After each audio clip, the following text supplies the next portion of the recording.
Hey, what's going on, everybody? You already know what it is, man. My name's Stilo Mancia, and today I decided to go ahead and share the one place that I spend the most amount of time in with you guys, and it's my home studio. I'll go over some of my gear and kind of share that with you guys. And of course, if you guys have any opinions about any of the gear that I'm currently using, or if you suggest some upgrades, please feel free to share them in the comments. Let me know what you think. Other than that, man, here we go.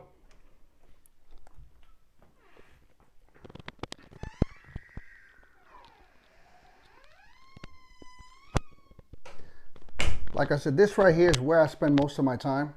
As you can see, it's not really a big room, but it absolutely serves a purpose, and I love being in here. Sometimes I can get lost in here for hours for obvious reasons, but this is pretty much where I conduct everything. So if it's not exactly evident, I'll let you know that I am a DJ and producer, and I have an affinity for DJing, which is what I always say. I'm a DJ first, producer second, because I got into production because of DJing, and I got into DJing because I fell in love with it at a young age. So right here, what I currently use as far as decks are concerned, and this is actually my area where I want to go ahead and do performance videos or screen from, really, is what I'm doing. I have the XDJs right now, 1000, XDJ 1000. I have a pair of those. I love them. The touchscreen and all that with them is really cool, so I really like the way that functions. And of course, it's more affordable than your typical flagship setup, for obvious reasons. You know, we're all on a budget, recession and all. And of course, I'm using that right now with the XDJ XZ, and that is, I guess, the main ingredient of everything in here. And obviously, that way I can run 4 decks. For headphones, I'm using the Audio Technicas right here. Very affordable. Nothing against Pioneer headphones. I've had Pioneer headphones over and over again, and they keep snapping on me. And after a while, so the headphones that I like to buy are usually run anywhere from $150 to $180. And after a while, keep continuously breaking those. That'll tend to break the bank. So I decided to go with something a little cheaper. Still very effective. I like the way they sound. They've been beat up a little bit, but you know, wear and tear. But so far, so good. Over here, I have my Technics 1200s. This right here, I would never get rid of for nothing in the world. I've had these, without exaggeration, I would say at least 20 years. Still in perfect condition. The torque is still amazing. Still my go-to, my favorite stuff to use. I'm using that right now with the Traktor Z2. I've had this for a while as well. Although, with Traktor not updating as often as I'd like them to be, I really think I should have chose to stick with a Serato mixer. But that's something I'm probably going to replace maybe in the near future. I'm debating about it because these turntables don't leave the house anyway. Quite frankly, I travel whenever I do gigs, mobile gigs or club events or anything like that. I typically use a controller. So that's what I kind of stick to. However, this is the creme de la creme Technics 1200s. I love them. They're not going anywhere. I'm fortunate to say I have a very huge record collection, so that comes in handy for that.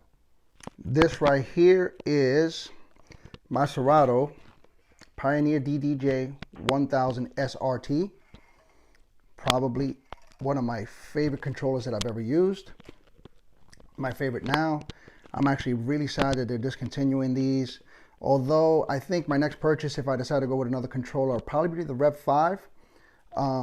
But I don't know. That's still up in the air. This is still working perfectly fine. There's no need for me to get anything else, quite frankly. However, this right here is my trooper. It's my main thing for all my traveling gigs, things of that nature. So I cannot complain.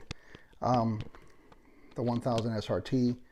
I love this controller. I recommend that still. So if you can still find one, get it. I suggest that you get it. It's amazing. I love it. The jog wheels are super dope on these. Yeah. One of my favorite right now portable controllers would be the Rev 1. I'm in love with this thing. The jog wheel is super tough. Crossfader is dope on it. I mean, in all honesty, if you want to get ahead and go to, like, you know, a battle style setup with your pitch slider on the top, etc., etc., your performance pads here in the middle, I would recommend it. All honesty, this is not just for beginners. I use it. I've been DJing forever, and I'm not gonna lie to you, this thing is dope. On YouTube, I have found so many dudes doing amazing things on these little things. DJ Sprite, for example, did a dope routine on using one of these, and I was super impressed. I think that's what really locked me into want to get it. So I got it. I love it. I travel with this one. I do smaller gigs with it, little quick gigs, little, appearances type of thing. I use that for that. It's lightweight. I definitely recommend that to a beginner as much as I would recommend it to a pro. Definitely something to keep in mind. Now here's another cool piece of kit. This is my flight companion. I love this. It's definitely one of those things if you want to prep your sets as you're flying to your destination and get your stuff ready to go. This is the Wave. $70 controller. You can't go wrong with it. You can do a bunch of cool stuff with this. I've seen a few videos where they've done some stuff with it. I've been meaning to do some cool stuff with it as well. I've had it for a while now. Obviously, you got the newer one, the newer version, but quite frankly, I don't need it right now, so there's no need for me to upgrade. Like I said, this is what I travel with. And now that I've shown you the DJ section, I'll go ahead and show you my production section and show you the tools that I use for production. So let's start off with the KeyStation 49ES. This is what I use. It's made by M Audio. 49 keys. Definitely good. I'm not going to lie to you and tell you I'm a piano player. I'm not. I am not your typical producer that basically not DJ, I'm sorry. I produce by ear. I don't produce, by music theory. I wish I would have learned more theory in the background, but quite frankly, I do things by sound. If it sounds good, I'm going to rock with it. Obviously, things will get cleaned up as they go along to make sure that, the finished product is something worth listening to. But yeah, this is the 49 key KeyStation ES made by M Audio. So some of my favorite software to use and in turn hardware to use is basically Native Instruments. So Native Instruments right now, I'm using Machine. I have the regular Machine and Machine Micro. I use them both. I know there's new versions of that and I'm definitely looking to upgrade. However, for right now, this serves a purpose.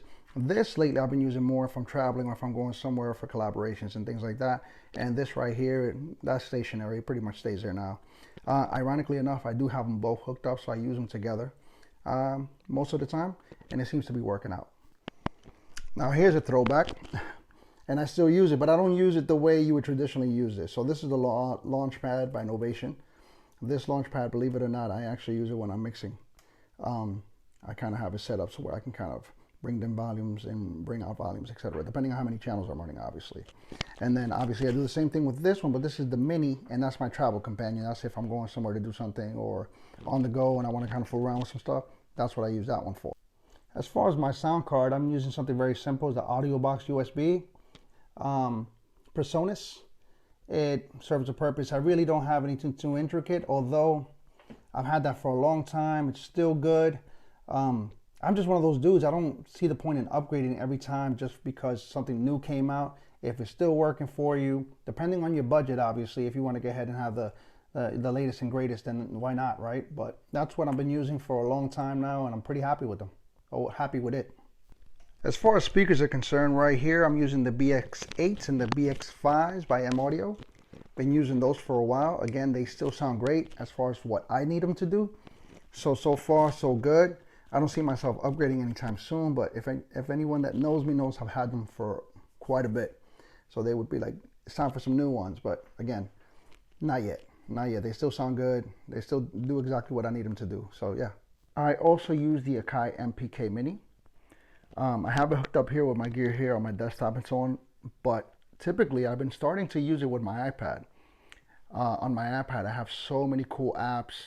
Blocks, Waves, Koala, I mean, a variety of synth apps that are out there right now that are really great apps, and I'm able to manipulate them from here. So definitely sometimes I'll go ahead and record stuff in there and bring them into my desktop and finish up the project from there. So yeah, that comes in handy for that. Right now I'm running everything through this little mixer right here. This one right here is a Behringer. It's 802, I believe, model, and I literally have everything running to it. I also have this one here, this Yamaha, and I run mics into that one whenever necessary. I don't do much recording in the house per se, but when I do, that's kind of what I use that for. And of course, this is like where everything's hooked up, all my DJ equipment and stuff like that, so I can run multiple things at once. As far as mic, I'm running the Audio Technica ATT 2020s, I believe they are. simple mic. I actually have two of them. This one I just keep it hooked up just in case, for whatever reason, whatever brilliant idea I supposedly gonna have. So I just keep them hooked up, keep it set up so I can go ahead and use it when necessary. As far as the brains of the operation right now, believe it or not, this is an old laptop. This laptop is old. It's the 2013 MacBook Pro. I've had that. It's been through war. I have it because, quite frankly, I have a lot of my plugins on this one. And so I use Ableton. I'm an Ableton user. I'm using Ableton 10 if I'm not mistaken. And currently, so all my plugins that I have are on this laptop. And some of that stuff with the change and the upgrade of certain things weren't functioning with the newer version of the operating system on the newer laptops. So I continue to use that. So that's exactly what I use on there. It's Ableton MacBook Pro 2013. Now, mind you, it's not to say that I don't use a newer version of the MacBook. This is the MacBook Pro 2021. I purchased it in order to replace that one. But again, I had issues with installing some of the plugins onto this one. It just wasn't working out, so I continue to use that one. Although the 2013 version that I have, I use it mostly for DJing, for Serato and that type of thing. So, it moves around a lot. So far, so good with this one. I'm definitely going to go ahead and upgrade, not upgrade, but move everything onto this. I've just been procrastinating. I've definitely been procrastinating on that. I also have a 2018 MacBook Air. This is the backup to the backup to the backup. This is my backup laptop. I just do simple things on it. Occasionally, if necessary, I have DJ using Serato on here. I don't do too much with it. Quite frankly, it ends up being something I surf on the net every now and then. I also use my iPads. This is a 7th generation iPad. I think it's like a 10-inch or something like that. This one, or 9 and whatever inch iPad, 7th generation. And that one, believe it or not, I actually hook up with my gear because right now for iPad, there's so many cool apps that you can use. So there's a lot of synth apps, Koala, for example, if you want to make some, do some drum stuff. You have, 808 apps, 909 apps, and things like that. So sometimes if I get creative, if I feel like just doing something, I might do something there and obviously record it into Ableton and kind of do that, depending on what's going on. Some of the apps are really, really great. Something to look into. For a while, I was considering actually moving on to actually doing production on an iPad as opposed to desktop. But once you're stuck in your ways, like I am, it just makes more sense. Then I have my iPad Pro, and right now this is 12.9, if I'm not mistaken. And this one here, believe it or not, I actually use it for Logic. I use it for Logic, and I also do some kind of graphics and sometimes I do edit video on there, things like that. So that's kind of where I got that, and that's the one that I travel with the most. That one I kind of carry around wherever I go. But believe it or not, lately I've been using it for Logic. If you haven't tried Logic on your iPad, do it. It's only like $5. It's worth it. And I'm the type of person that might get an idea on the fly. And because I get an idea on the fly, I go ahead and decide, you know what? Every now and then I might come in with something like that. Send the stems over to my laptop, and I'm ready to go. One other thing that I do is I do like to stream, and I like to record myself doing sets or learning new stuff. So right now I'm currently using, and this is throwback as well. It still serves the purpose. I am going to upgrade. I know I've said that, I don't know, multiple times. I'm going to upgrade. But if it still works, I'm going to keep moving on and doing what I do. This is a older GoPro, and I use that right now if I want to go ahead and just kind of like record from the top down view. And yeah, it still does its thing for me. And this is my streaming camera right here. It's made by Logitech. I'm trying to remember what model it is. I honestly cannot remember off the top of my head, but this is what I use if I'm streaming in Twitch or something along those lines. I also like to record from multiple angles. So this right here, this camera right here is a Nikon Coolpix. That gives me a different angle, different perspective whenever I'm trying to record myself doing my thing. And I also have the Canon EOS. I actually just purchased this one. I've only had this maybe a couple of months, and so far it's been cool. I haven't really been able to really break it in like I like. It's been so busy. I've been pretty fortunate to have a lot of gigs, and I've been playing just about every week, at least 3 to 4 times a week, sometimes more. So it's a blessing. But yeah, this is my most recent purchase as far as camera gear. and definitely worth it for what it is. So that concludes my home studio tour. Very simple, very humble. Super grateful to say that I have a spot in my home where I can go ahead and do what I do and enjoy hours of creativity the best that I can. Like I said, it's my favorite place to be in the house, and I pretty much spend the majority of my time here.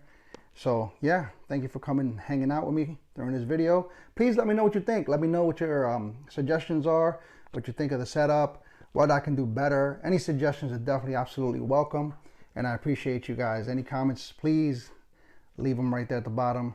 And thanks again.